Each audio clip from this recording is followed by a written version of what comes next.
Hay silencios que pesan más que una piedra, como el sonido del estómago cuando nadie escucha, o el vacío de una mesa sin pan. Durante siglos, el acto de comer no fue celebración, ni cultura, ni gusto. Fue dolor, ruego, y a veces, vergüenza. Bienvenidos a Crónicas al Oído, un rincón donde la historia no se grita, se murmura. Si alguna vez has comido por ansiedad, por rutina, o por tristeza, te invito a quedarte. Y si estas palabras resuenan contigo, puedes apoyar este espacio con un me gusta y suscribiéndote. Hoy te contaré por qué, en la Edad Media, comer no era un acto de placer, sino de supervivencia. Parte 1. El hambre silenciosa. Cierra los ojos. Piensa en la comida, pero no en la tuya. No en la que eliges del menú, ni en la que calientas con un botón. Piensa en la comida como miedo, como ausencia, como una sombra que sigue a cada paso, cada estación, cada siglo. En la Edad Media, comer no era una experiencia. No era social, ni estética, ni siquiera diaria. Comer era un milagro. Uno pequeño. Uno que no siempre llegaba. El hambre no gritaba. Se insinuaba. Primero en la delgadez del rostro. Luego en la palidez de los labios. Después, en los huesos que dejaban de crecer. Había años enteros donde el pan desaparecía. Donde las cosechas morían antes de nacer. Donde el grano se pudría en los barcos o se robaba en la noche. Y en esos años, comer no era una elección. Era una apuesta. Una madre debía decidir si darle su último mendrugo al hijo menor, o dividirlo en 3 trozos de aire y esperanza. Un campesino masticaba raíces que rompían los dientes. Y un niño aprendía que el sabor no era lo importante. Lo importante era masticar algo. Lo que fuera. Porque en esos días, el estómago no pedía placer. Pedía tregua. Un silencio entre 2 guerras. Una tregua entre 2 inviernos. Parte 2. Lo que el estómago aceptaba. En el mundo moderno, comemos por decisión. En la Edad Media, se comía por resignación. La mesa no era un lugar de encuentro. Era un altar al sacrificio. Y muchas veces, no había mesa. Ni plato. Ni fuego. Cuando no había pan, se hacía uno con tierra. Con arcilla mezclada con salvado. Con semillas viejas y moho raspado de las paredes. Cuando no había carne, el cuerpo aceptaba ratas. Pájaros muertos hallados en el campo. Gatos despellejados en las noches más crueles. Perros, cuando ya no quedaba nada más. El caldo era agua sucia con un hueso olvidado. La sopa, un lodo caliente donde flotaban raíces que no tenían nombre. Y a veces, esa era la mejor parte del mes. No se comía por gusto. Se comía porque el cuerpo se lo rogaba. Se comía para seguir respirando. Y cuando la comida llegaba, nadie hablaba. Nadie bendecía. Solo se tragaba. Como quien no quiere recordar el sabor. Como quien sabe que mañana no habrá nada. Parte 3. El invierno que masticaba huesos. El invierno medieval no llegaba con nieve blanca y canciones. Llegaba como un verdugo silencioso. Uno que no golpeaba. Solo esperaba. Esperaba que se acabara la leña. Que los graneros quedaran vacíos. Que los barriles de sal se volvieran polvo. Y entonces, comenzaba a devorar. Primero las reservas. Luego los animales.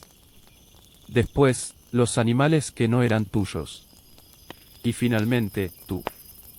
Los cuerpos se encogían con el frío. Pero el hambre se agrandaba. Una abuela hervía cuero de zapato para hacer caldo. Un niño comía cortezas de árbol como si fueran manjares. Y cuando todo fallaba, el invierno ofrecía su último menú. El cuerpo del que ya no se movía. Del que murió antes de tiempo. Del que nadie buscaba. Porque en los peores años, el hambre podía más que la fe. Más que el miedo. Más que la humanidad. Y nadie hablaba de ello después. Nadie lo confesaba. Pero en cada pueblo había una casa, donde no se entraba. Y un olor, que no era de sopa. Parte 4. Banquetes bajo la muerte. En las aldeas, la harina se volvía polvo de sueño. En las granjas, la leche era un recuerdo fermentado.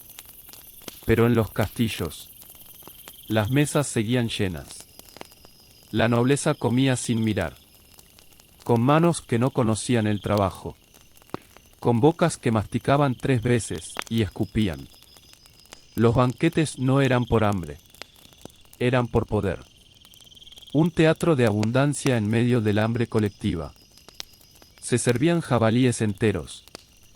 Pavos rellenos de palomas. Pasteles de carne coronados con frutas secas traídas de otras tierras. Pero no todo era lujo. Lo que brillaba afuera, muchas veces apestaba por dentro. Los alimentos se descomponían en bandejas doradas. Los cocineros cubrían el olor con especias. Y los comensales tragaban enfermedades con cara de reyes. Porque en el medioevo, el exceso también era castigo.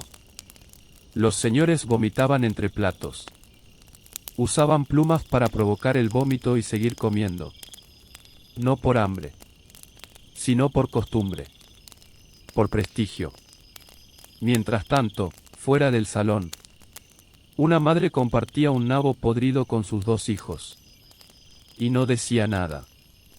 Porque sabía que, al menos por esa noche, no dormirían con el estómago vacío. Parte 5. El silencio en la mesa del monasterio. En los monasterios, la comida era un acto ritual. Pero también, una penitencia. Los monjes no comían para disfrutar. Comían para no morir. Y aún así, muchas veces preferían ayunar. Se decía que el placer abría puertas al pecado. Y comer con gusto, era saborear el mundo. Un mundo del que querían huir. Así que los platos eran siempre los mismos. Pan duro, caldo claro, queso viejo. A veces pescado. Nunca carne.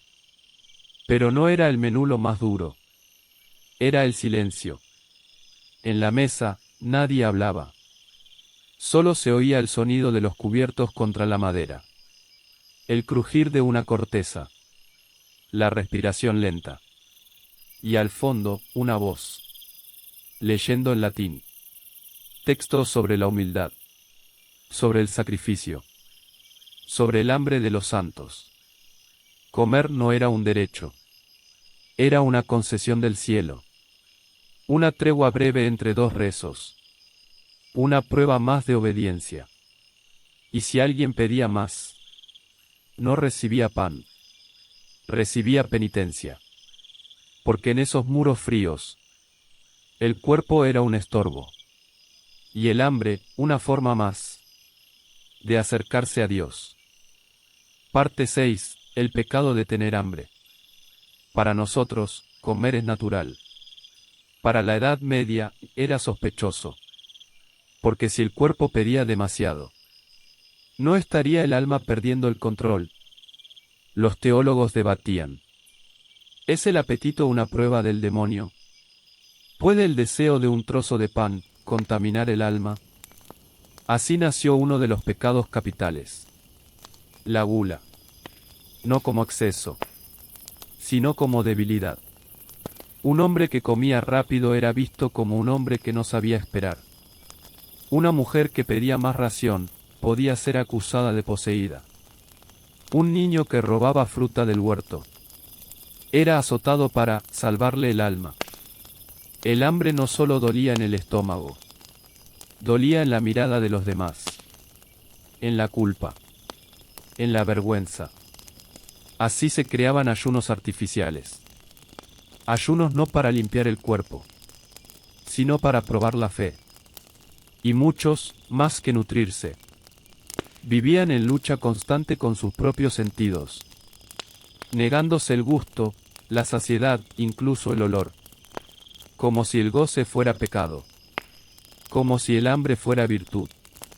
Pero en realidad, el hambre solo era eso. Hambre. Y negarla también era violencia. Parte 7. Migajas y sombra. En las casas nobles, la comida llegaba en bandejas. En los monasterios, en cuencos de barro. Pero en las calles, en las sombras, solo llegaban migajas. Las mujeres no comían primero.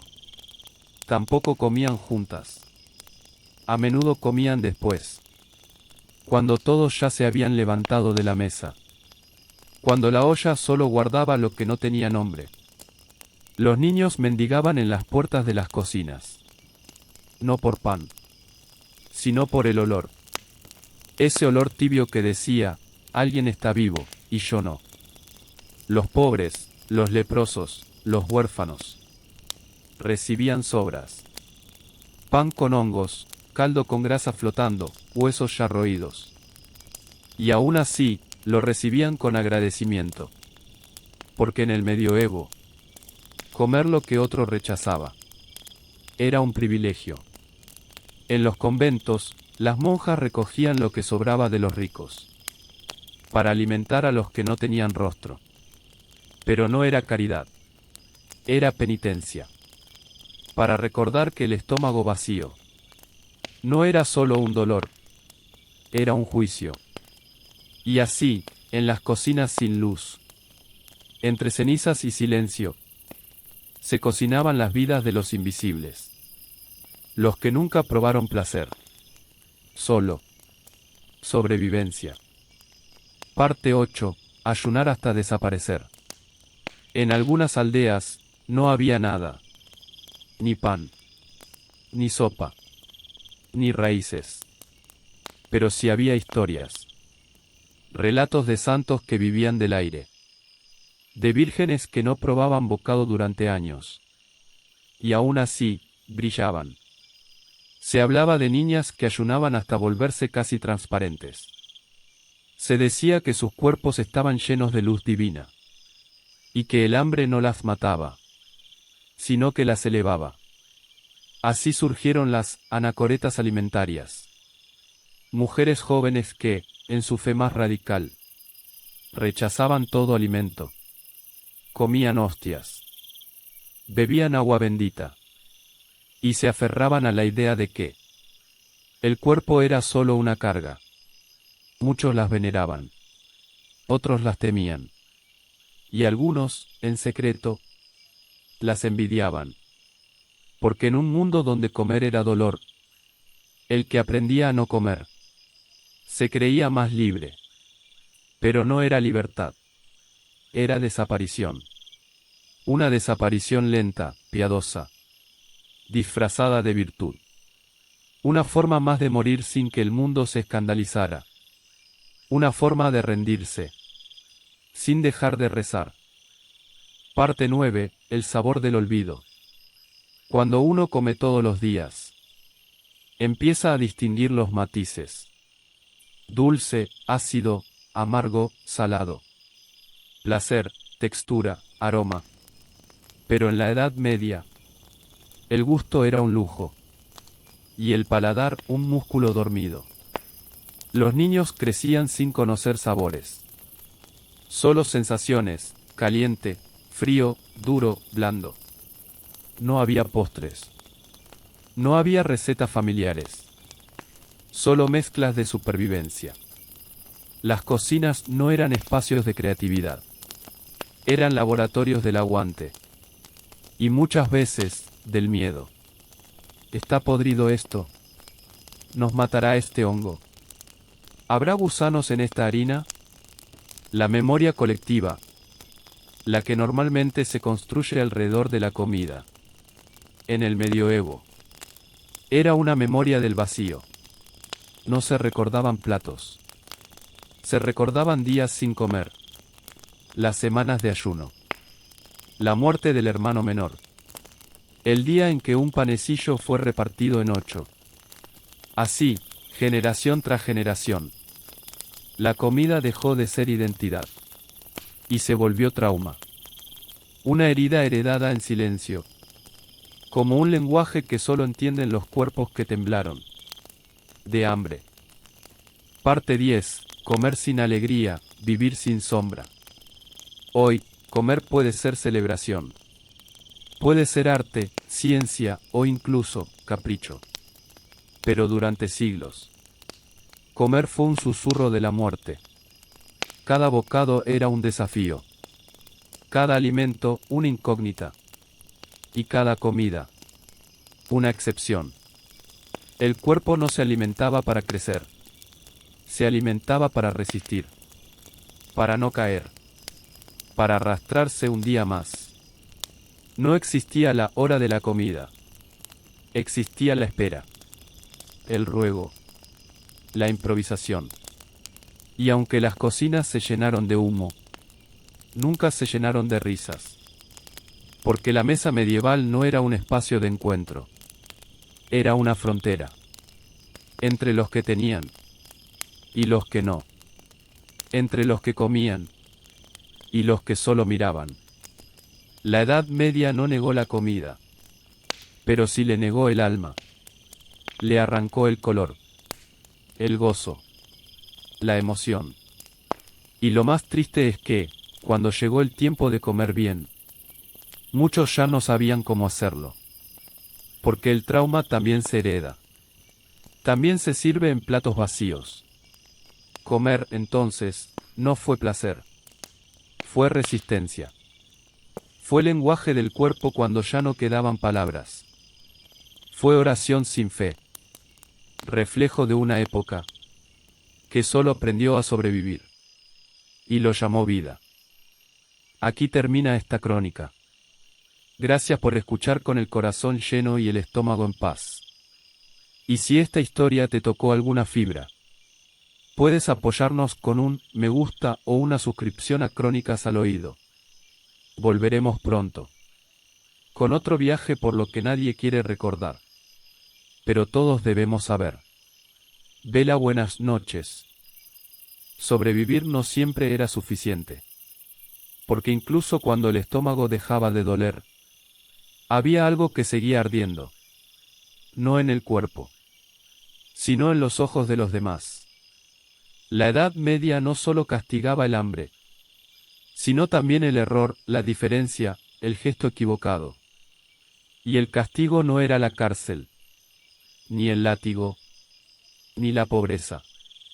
El castigo era la vergüenza, pública, lenta, implacable, que no moría con el cuerpo, sino que vivía en la memoria de todos. Ve la parte 1, un silencio que sonaba como campanas. Cierra los ojos. Imagina que no has cometido ningún crimen. No robaste. No mataste. Solo hablaste más alto de lo que debías. Solo miraste a alguien que no debías mirar. Solo naciste en el lugar equivocado. Y sin embargo, te despiertas encadenado a una piedra en medio de la plaza, con el cuello atrapado por un aro de hierro oxidado. Y la mirada de todos, perforando tu espalda. No hay látigos. No hay fuego.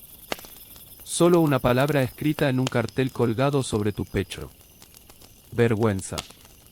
Porque en la Edad Media, el castigo no siempre dolía en la carne. A veces, dolía más profundo. En la memoria. En el nombre. En lo que eras para los demás. Hoy, empezamos un viaje. No por las cárceles, sino por los lugares donde el alma era encadenada sin tocar el cuerpo. Donde el juicio no terminaba nunca. Porque la vergüenza era pública. Y sobre todo, permanente. Ve la parte 2, el aro de hierro y la mirada del pueblo. No se necesitaban cárceles para destruirte. A veces, bastaba un aro de metal, clavado a una piedra, soldado a una columna. La prensa de cuello era uno de los castigos más comunes y más crueles en su sencillez. Se usaba para castigar a los que mentían, murmuraban, se burlaban, o simplemente a los que incomodaban. El cuerpo no sufría grandes heridas, pero la humillación sí. Horas, días, encadenado frente a todos. Los niños arrojaban barro. Los adultos se escupían. Los curas rezaban por tu alma, como si ya estuvieras muerto. Y lo peor no era estar allí. Lo peor era que todos te veían allí. Y lo recordaban. Incluso cuando la cadena se abría. Incluso cuando regresabas a casa. Si es que aún tenías una. Porque la Edad Media no olvidaba. La piedra no se movía. Y tú, tampoco. Ve la parte 3, tatuajes de infamia. En algunos pueblos, la vergüenza no se colgaba. Se grababa. A fuego. Los marcadores de hierro, calentados hasta el rojo vivo, se hundían en la piel de quienes habían fallado. Una letra. Un símbolo. Un diseño que decía todo, sin explicar nada. Una mujer que cometía adulterio podía llevar una A. Un falso comerciante, una F. Un ladrón reincidente, un aro sobre la mejilla. Un esclavo rebelde, 3 puntos entre las costillas. Era una forma de control. De etiquetarte sin darte voz. De asegurarse de que, vayas donde vayas, la vergüenza te acompañe como sombra. En la piel. Y no existía láser. No había cirugía. No había segunda oportunidad. Solo el eco de una pregunta que se repetía donde fueras. ¿Qué hiciste para merecer eso? Y en la Edad Media, esa pregunta era suficiente para dejarte solo. Parte 4. Herencias de humillación. En otros tiempos, se heredaban tierras. Se heredaban casas. Títulos nobles, escudos, herramientas. Pero en la Edad Media, también se heredaba la vergüenza. Si tu abuelo había sido acusado de brujería, si tu madre había sido señalada por adulterio, si tu padre huyó de la guerra, tú, aunque inocente, ya cargabas una mancha. No podías estudiar. No podías casarte con alguien digno. No podías ser parte de ciertos gremios. Tu nombre, tu apellido, tu linaje. Era una grieta que nunca se cerraba. Y así, generación tras generación. La vergüenza se volvía genealogía. Un apellido que nadie quería pronunciar. Una sangre que nadie quería tocar. Porque en la Edad Media, el juicio no terminaba en la sentencia, ni en la muerte, sino en la memoria de los hijos, y en el olvido obligado por los demás. Parte 5. El espectáculo del escarnio. No todo juicio era secreto. Muchos se hacían ante los ojos del pueblo. Y no para hacer justicia, sino para enseñar miedo. El escarnio público era un ritual. El acusado era llevado por las calles, con un gorro ridículo, con ropa desgarrada, montado en burro, al revés, mientras los niños reían, y los adultos lo empujaban con palos. A veces, una campana lo seguía, marcando cada paso como si fuera una cuenta regresiva, y una voz leía sus pecados, una y otra vez, como si repitiéndolos quedaran tatuados en el aire. No importaba si el delito era real. No importaba si ya había cumplido condena. Lo importante era que todos viesen. Y que todos recordasen. Porque en la Edad Media, la vergüenza no era solo un castigo. Era un teatro. Un escenario donde se actuaba la destrucción del alma. Lenta. Repetida.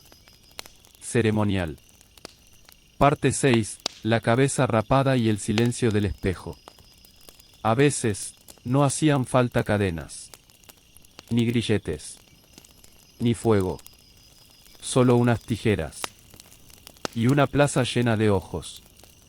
Cuando una mujer era acusada de infidelidad, de brujería o simplemente de hablar demasiado, la sentencia podía ser brutalmente simple.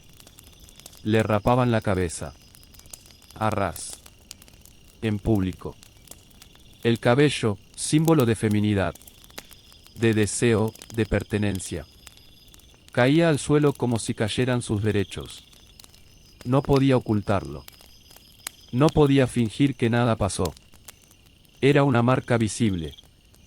Una condena que caminaba con ella en cada paso. En cada mercado, en cada misa. Y lo peor no era el espejo. Era el reflejo que veía en los ojos de los otros. Y en los propios. Día tras día. Mes tras mes.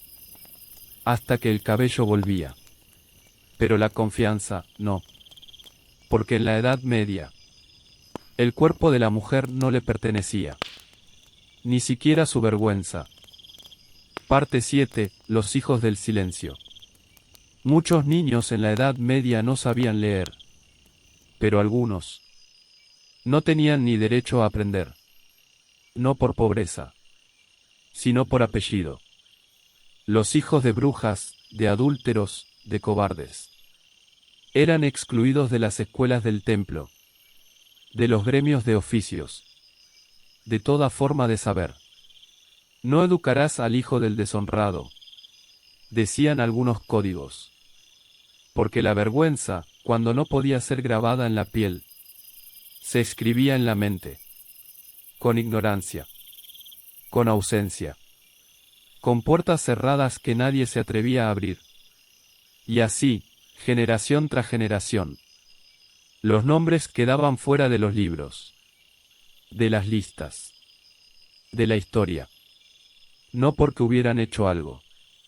Sino porque alguien, antes, había hecho algo. Y en la Edad Media, el pecado se pagaba. Incluso si no era tuyo. Incluso si no sabías cuál era. Parte 8. Los libros que no olvidaban. En las esquinas de algunos monasterios. En archivos escondidos bajo llave. Existían libros que no enseñaban. Sino que acusaban. Eran los libros de la infamia. Listados interminables de nombres, apellidos, familias. Que habían caído en desgracia. No eran crónicas. Ni historia. Eran lápidas escritas en tinta. Y lo más cruel no era aparecer, sino no poder desaparecer. Cada vez que nacía un hijo, el sacerdote revisaba los libros. Cada vez que alguien pedía entrar a un gremio, alguien susurraba el nombre. Y buscaba en aquellas páginas. Eran libros sin perdón. Porque la Edad Media no practicaba el olvido. Practicaba la repetición. La inscripción perpetua del error. Como si decirlo muchas veces lo hiciera más cierto. Más doloroso. Y así, los libros sobrevivían a los cuerpos. Y la vergüenza. A la vida. Parte 9. El miedo de ser el próximo. La vergüenza no era solo un castigo. Era un método. Una forma de enseñar sin palabras. De domesticar sin látigo. Cada humillación pública. Cada mujer rapada. Cada niño rechazado. Cada nombre tachado en el pergamino. Era un recordatorio para los demás. No hagas ruido. No desvíes la mirada. No salgas del molde. Porque si lo hacías, tú podías ser el siguiente. Y esa posibilidad bastaba. Para mantener templos en silencio. Para mantener pueblos enteros alineados. Para borrar la compasión. No hacía falta sangre. Solo ojos. Miradas que no defendían. Bocas que no hablaban. pies que no se acercaban. Y en ese eco de ausencia, la vergüenza encontraba su permanencia. No en el dolor, sino en el miedo compartido. Parte 10. El olvido como castigo mayor. Algunos no fueron marcados, ni encadenados, ni exhibidos. A algunos simplemente no se les volvió a nombrar. Sus nombres fueron tachados de los registros. Sus rostros, borrados de los frescos de la iglesia. Sus tumbas, desenterradas y lanzadas al basural. Como si nunca hubieran existido. El olvido, en la Edad Media, no era un accidente. Era un castigo deliberado. Porque mientras el castigo físico dolía, y la vergüenza pública hería, el olvido te anulaba. Te convertía en nadie. En una sombra sin eco. En un cuerpo sin historia. Y en un mundo donde solo se era si alguien te recordaba. El mayor castigo no era morir. Era ser dejado atrás. Sin nombre. Sin testigos. Sin nadie que alguna vez dijera que estuviste aquí. Comer sin placer. Vivir con vergüenza. Sobrevivir sin consuelo. Eso fue el día a día de millones durante siglos. Y aunque sus nombres ya no se pronuncien, su dolor aún resuena. Gracias por quedarte hasta el final de esta crónica. Si te acompañó en el silencio, si te hizo reflexionar, déjanos un me gusta y suscríbete a Crónicas al Oído. Aquí, la historia se escucha con los ojos cerrados y el corazón despierto. Hasta pronto. Y buenas noches.